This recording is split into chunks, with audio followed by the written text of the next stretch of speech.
just, do your thing. So, we're having extreme heat next week. It's a significant health event. One of the things I think we need to keep in mind is when it's this hot, everyone's at risk. Not everyone's at the same risk. The elderly, the very young, people are pregnant. People with underlying health conditions are at higher risk, but that's a lot of New York State. Now, when you see extreme heat, let's look at measures that can make a big difference, right? If you're going to be outside in extreme heat for an hour or so, you need to drink this much water. Like, that's a quart of water. This is a lot of water to drink. You need to have this on your person if you're outside during extreme heat and drink this much water. You have to be intentional about this, but it's not just what we drink. What we drink is important. Water is the best beverage. But we should talk a little bit about what we eat as well. And, strawberries are in season in New York. Fruits and vegetables, we always say it's the best food for you, that with lean proteins. But why I want to mention strawberries is it's just an example, right? This is a quart of strawberries. The same amount of calories in a quart of strawberries as one strawberry-flavored breakfast treat.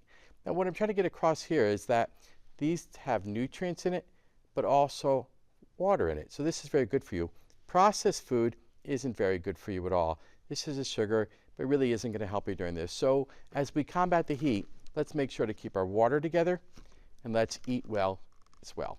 The other thing I want to put in the back of our mind is, when it's hot like this, I think we'd all admit, we're not our best when it's hot like this. All of us tend to be a little more irritable, a little bit short-tempered. I think it's important to give people a little bit of space, a little bit of grace and mercy, and not lash back if people are being upset. One final point I want to make sure people know is heat injury sneaks up on us. When you think about heat injury, what I'm trying to do is prevent you from ending up in the emergency department, the hospital, or even passing away, because we do see deaths in New York State from heat injury, and it is preventable. Heat injury starts when you're out. People feel faint, then maybe dizzy.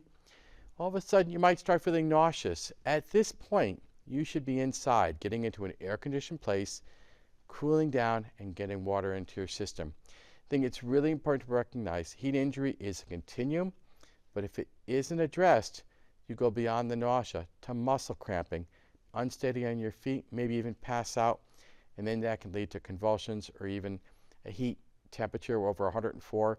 It really can be problematic for people. So it's really why we take heat injury so serious in New York State.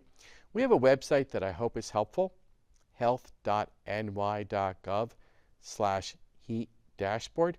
If you go there, you'll see the forecast for heat, color-coded chart about the risk for you, and then you can even some of the data we've seen as we track it in most recent days about whether we're seeing people go to the emergency department, calling an ambulance, other heat-related injuries. It's very early in the year. When I think about last year, we saw heat injuries the most this time of the year last year.